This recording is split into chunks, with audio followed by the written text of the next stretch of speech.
Welcome, everyone. Well, we have another great guest today, Dr. Simon Baron-Cohen. He's a professor of psychology and psychiatry and director of the Autism Research Center at Cambridge University. And I was reading his book. It's a wonderful book called The Pattern Seekers, How Autism Drives Human Invention. But there's just so much more to this book. It isn't just simply about that. It's really a fascinating read.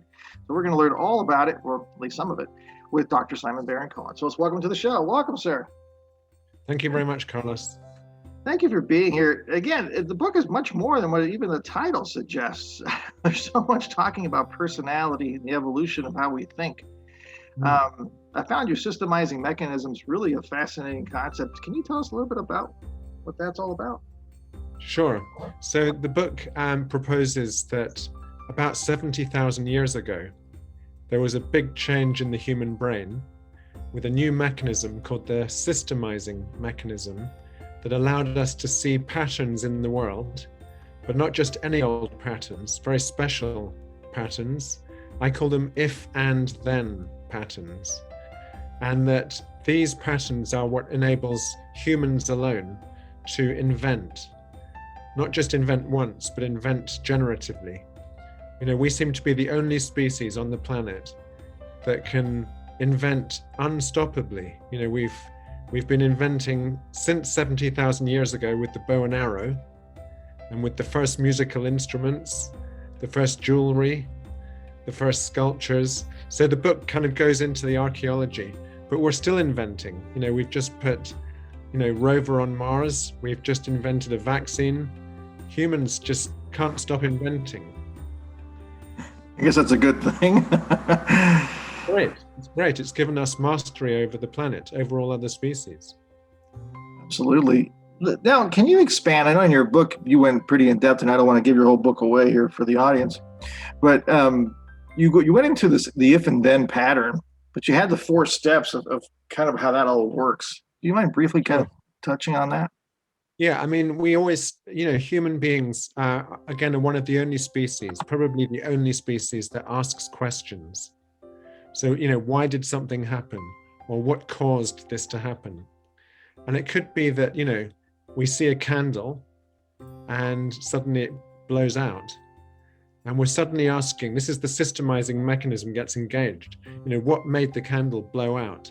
So we come up with a hypothesis, if it was the wind from the open window and I shut the window, then it shouldn't happen next time. So we do if and then, And we do this in absolutely everything that we do to try and understand what causes what. So the oldest musical instrument that's been found was a flute made from the hollow bone of a bird. And you can imagine the inventor, this is 40,000 years ago, saying, if I blow down the bone and I cover one hole, then it makes a particular note. But if I blow down the bone and uncover the hole, it makes a different note. So you've got the invention of a musical instrument, you've got the invention of music itself, which is a system of notes. And we can see the same thing in mathematics and in engineering. It all seems to involve this algorithm, the if and then system. It's interesting because I know I like to use this. It's just kind of an introductory view of the brain. Because a lot of people seem to grasp it when you talk about the triune brain and MacLean's theory. And of course, I seem to ruffle feathers. And hey, I love dogs. But when I tell them dogs don't think about things like we do, right? They don't have that process as much as we want to believe they do, but they don't. Exactly. So in my book, The Pattern Seekers, I do look at whether other species can invent. And obviously other species like chimpanzees, monkeys, they can use tools. They can use a rock like a hammer to crack a nut. But that was true of our ancestors before Homo sapiens. Homo habilis, the Neanderthals, Homo erectus, they all used simple stone tools. But they used the same design for millions of years. There wasn't much sign of generative invention, generating new ideas, new systems, new patterns. Whereas, modern humans, that's what we do. And then in the book, I make a link with autistic people, the disability of autism, because autistic people seem to love these patterns. They're very quick at spotting the patterns. They're attracted by them. And they love taking things apart to see what causes what, and then putting things back together again. So although they have a disability with social relationships, with communication, they can be above average, even gifted at this pattern recognition. That's the interesting thing. I guess we can segue now into your types. But before we get to the types, it's your steps that you mentioned, and the evolution of the brain it's interesting, or the evolution of thinking, because it reminds me a lot of the scientific model, right? Yeah, we throw the hypothesis out there that we test it and retest it. Exactly. So some people think that science was invented in the 15th or 16th century. The argument I make is that we've been doing science for 70,000 years. We just didn't call it that. We've been experimenting with patterns, and that's exactly the same as what modern scientists do. I can definitely see that. I thought exactly where I thought you were going with it. It's like, we've been doing this for a long time. Yeah. Now, you look like you created your own personality typology, and I really like it. It's kind of interesting. And you mentioned type S, type E, and I guess right now you were talking a little bit about extreme type S, but tell us a little bit about these types. Yeah. So we've talked about the systemizing mechanism, that people love to systemize to varying degrees. But there was another circuit in the human brain, again around 70,000 years ago, called the empathy circuit, which allows us to think about what someone else is thinking or feeling and respond with an appropriate emotion to what they're thinking or feeling. And I categorize the population, any population, into people who are more towards the systemizing, so seeking out patterns, or more towards empathy, reading people, and navigating the social world. They're very different sorts of things. The inanimate world of objects and of systems tends to be very predictable. You can get the same result over and over again. Whereas the world of people is very unpredictable. And you need this dedicated empathy circuit to be able to figure out how to have a conversation, how to have a relationship, how to not just make friends, but keep friends. And we divide the population into type S, people who are more towards systems, type E, people who are more towards empathy, type B is kind of balanced, people who are equally good at both, and then the extremes, as you mentioned, extreme type S, which a lot of autistic people fall into, and extreme type E, so people who empathize a lot, but maybe find systems quite challenging. So these are kind of 5 brain types or profiles, and we all fall into one type or another. And in the book, there are a couple of questionnaires. People can test themselves to see which kind of brain they have. Fascinating stuff. That's really going to be really important for the business world. I can just imagine right now. Yeah, it's important for business because you're absolutely right. Every business needs kind of diversity in their team. You can't just have people who are good at systems like the engineers or the computer programmers. You also need the people who can, think about what does the customer need. So think about the person. Otherwise you come up with an invention that nobody wants. And this takes us back to autism as well, because autistic people might be really valuable in a business because they can think out of the box. They don't necessarily follow the crowd or follow social convention. They're always asking, what if we changed the pattern and we did something different?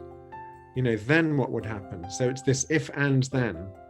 But autistic people may not be the best people for doing the customer focused work, but put them in the right environment and they could really contribute to the team. That's just like a sports team, I guess, right? You got to put the people with the proper skill set in the proper location. Yeah. I make a special point about employment for autistic people, because the majority of autistic adults are unemployed. So even though they've got these skills, maybe even these talents, they find it hard to get a job, maybe because when we hire people, we expect them to have good social skills, good communication skills. We put them through an interview where they have to make eye contact. Autistic people may struggle with all of those things. But the idea might be that if employers gave autistic people a task to do that was relevant to the job, they might be able to see this person has potential. Let's hire them. That's nice stuff. That's a great. I have like 5 questions I was jotting down as you were talking. But now you just gave me another idea too, because I can kind of see autistic people working in the data analyst world, maybe for even the intelligence agencies. That could be a fascinating place for them. Yeah, I mean, that's one place, and that's because data involves pattern seeking. That's the focus of my book. But there's lots of other industries or sectors where autistic people could make a contribution.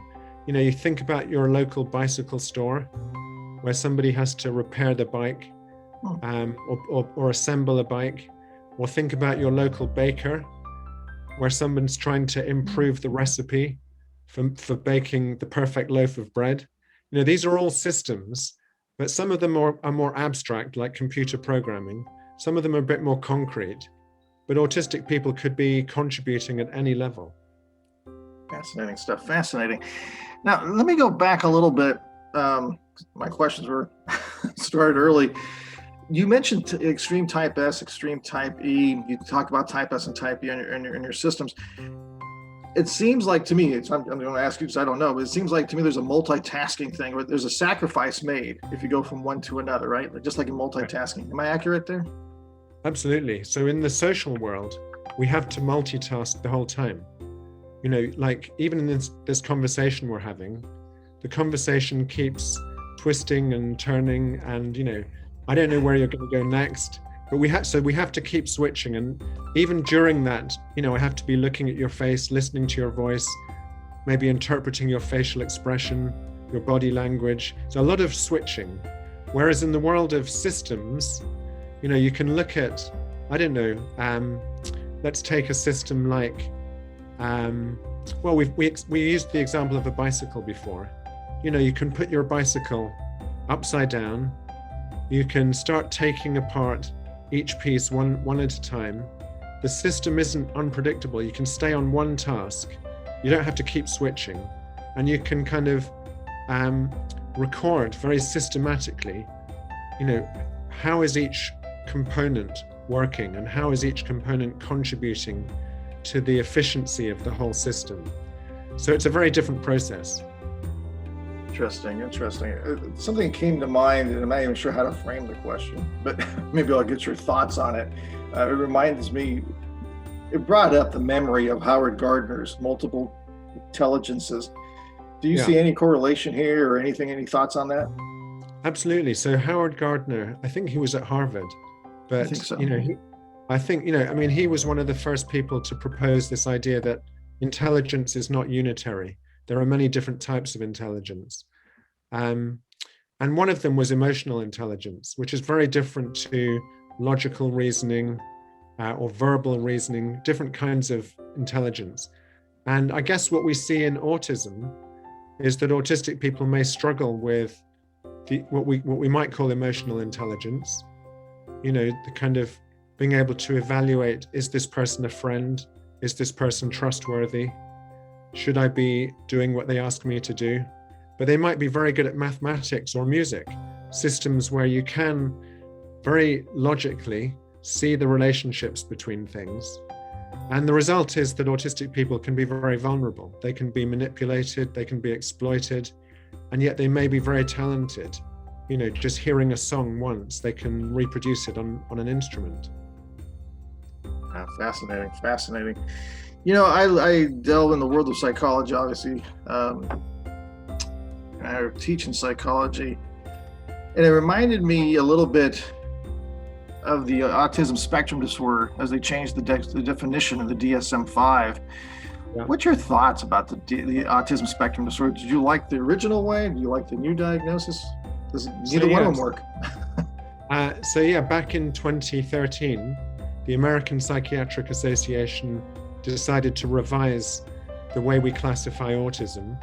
So before that, we had a subgroup called Asperger's syndrome. Many of your listeners will have heard of it. And in 2013, they decided to remove that category. So it's no longer available as a diagnosis. And that was, they argued it's because different psychiatrists or psychologists were not using that diagnosis in a reliable, consistent way. So now we just have something called autism spectrum disorder, ASD, or some people just call it autism for short, but it's kind of an umbrella concept. And I think it's a shame that we've lost subgroups, because we know that different autistic people are very different to each other. You know, some have additional learning difficulties, some have language delay, some have ADHD, you know, lots of different varieties of autism. So I think we do need like new subgroups. And at the moment, research is trying to identify what would be meaningful subgroups. Interesting. I'm going to backpedal here again. Sorry to change gears on you. I forgot to ask this question in a linear fashion. Any distinction in the right brain or left brain that you're noticing here in regards to these systems? Anything there?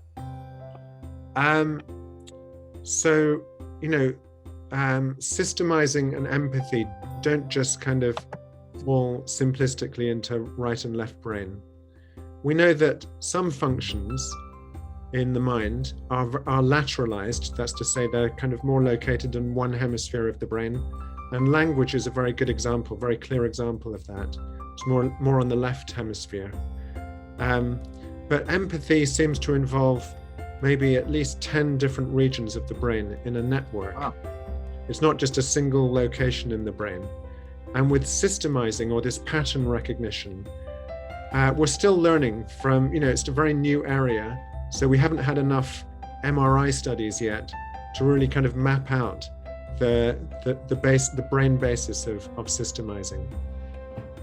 So I can't wait. Some work for dissertation students out there. Let me see here. Professor, this question kind of popped up in my head as we were talking in regards to the DSM. There's a lot of therapy now being done with people with autism. Science is working towards helping them increase their empathy. Will it, in your mind, then, could it be possible to shift it from an extreme type S down to a type S? And would that change the benefits of that creative thinking all of a sudden? I see. So, you know, I think that that therapies and interventions don't tend to focus on the systemizing. For autistic people, they tend to focus more on the empathy side or the social skills. You know, so not very far away from you in Los Angeles at UCLA, they have a program where they teach social skills to autistic teenagers. It's called Peers, and it seems to be very successful. And it's all about kind of learning what to say in a conversation with your peer group, how to be on your guard in case somebody is deceiving you, for example. So it tends to focus on social skills, and the evidence shows that you can learn these things, that autistic people do improve. And it's not at the expense. It's not at the expense of their pattern recognition skills. So, you know, I'm not aware of any programs that would try to reduce your systemizing. I mean, why would you do that? You tend to focus on things the person struggles with, not things that they're very gifted at. Absolutely. Yeah, I was just wondering if maybe it would, again, would reduce it a little bit, because it's being now the brain shifting over to the empathy side a little bit more. Would it reduce it on the systemizing area? Interesting. Yeah. I mean, I'm not aware that that kind of trade-off has been seen. It is true that when we did our big population study, we looked at over 500,000. I'm sorry, Professor, we're talking about the study? Yeah, so we did a big online study with over 500,000 people. Oh, wow. And we gave them all the empathy quotient to look at their empathy. and the systemizing quotient to look at their systemizing, we found the higher you score on one, the lower you score on the other. So there's a kind of trade-off. So we call it an inverse correlation or a negative correlation. So it does seem that in the population, whatever determines, whether you've got one kind of brain type or another, whether it's genes or hormones prenatally or other factors, they seem to be working on both mechanisms, both circuits in the brain, such that you either specialize more in one at the expense of the other. Fascinating. Folks, again, this is Professor Simon Baron-Cohen, the book, The Pattern Seekers, How Autism Drives Human Invention. Professor, in our last few minutes, there's a lot of focus on etiology of autism. But it seems like when I read your book, it seems like this extreme type S has been around for a long time. Is that an accurate statement, or is this something more novel? Are we just seeing it now because we're diagnosing it and more aware of it now? Has it always been around? Right. So you're right that autism is being diagnosed much more than it used to be. So when I started out researching autism, which was over 30 years ago, we thought that autism was very rare, and all the textbooks said it was 4 in 10,000 kids, whereas now it's about 1%, maybe even higher, between 1 and 2%. So it's very common, and that probably just reflects that we're looking for it. We've got better awareness, better recognition, more clinics. But yeah, I mean, in my book, The Pattern Seekers, I'm suggesting there's a genetic link between the genes for autism and the genes for systemizing. And we were able, in that big study, we were able to work with the company 23andMe, which is a personal genomics company, so that everybody who took the questionnaires also gave us some DNA, just through saliva.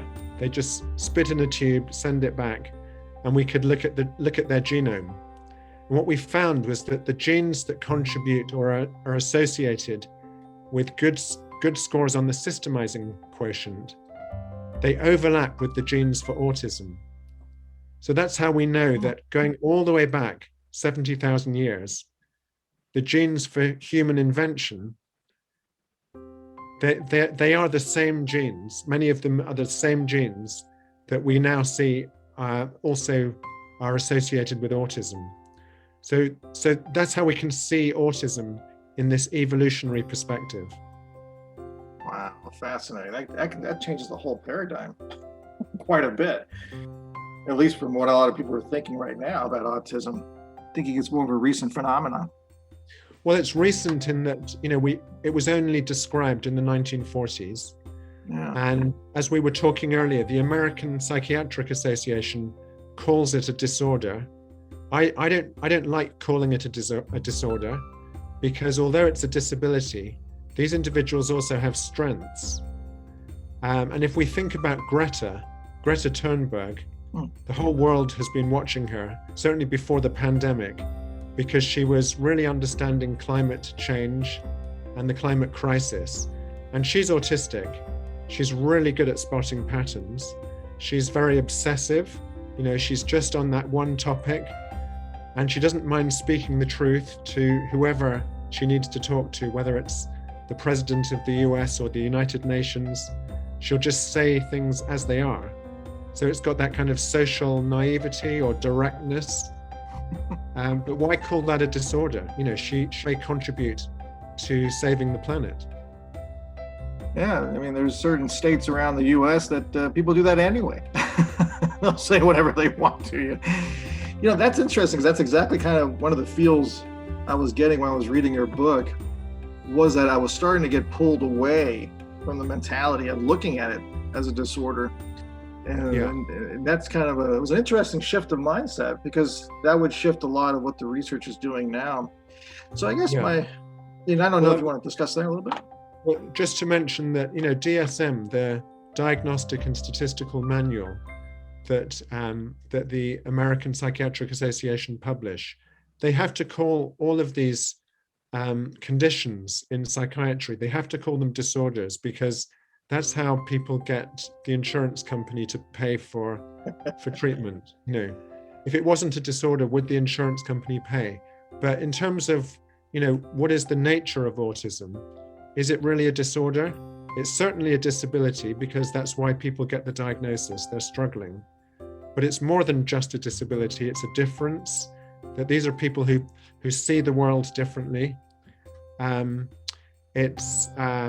could argue sometimes it's a disease because some autistic people have epilepsy. Sometimes it's a disorder where we don't know the cause, but there's a medical condition like gastrointestinal pain, a lot of autistic people struggle with. But I would focus on all of these different ways of thinking about autism. It's not just a disorder. Absolutely. That's interesting. Well, I don't want to go down that rabbit hole. We'll be here forever. Fascinating questions that are popping up in my mind.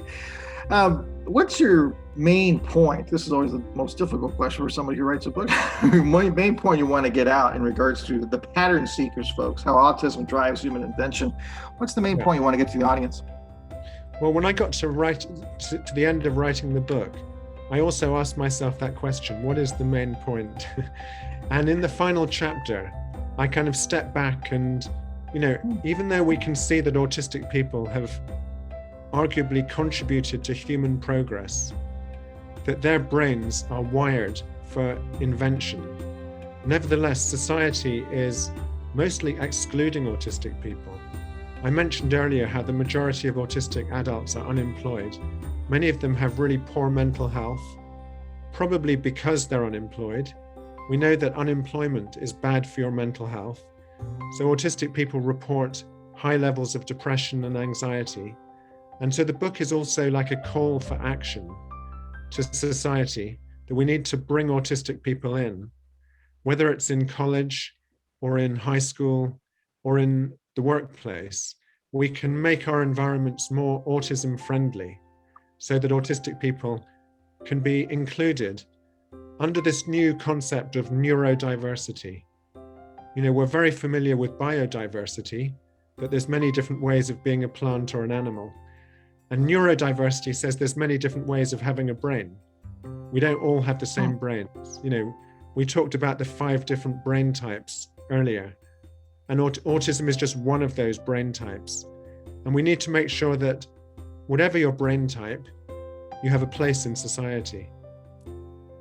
Absolutely. That's a great message. Great message. Again, folks, Professor Simon Baron-Cohen, the book, The Pattern Seekers, How Autism Drives Human Invention. Hey, you know what? I was also reading his other book, The Science of Evil. So if you want to get 2 books for one shot, great book too. Fascinating book. A lot of discussion on empathy. Professor, thank you so much for being here. Thank you, Carlos. It's been fun. A lot of fun. Wonderful. Great stuff. I learned so much. Folks, again, if you want to help our podcast out, make sure you share and subscribe. We thank you for listening, everyone.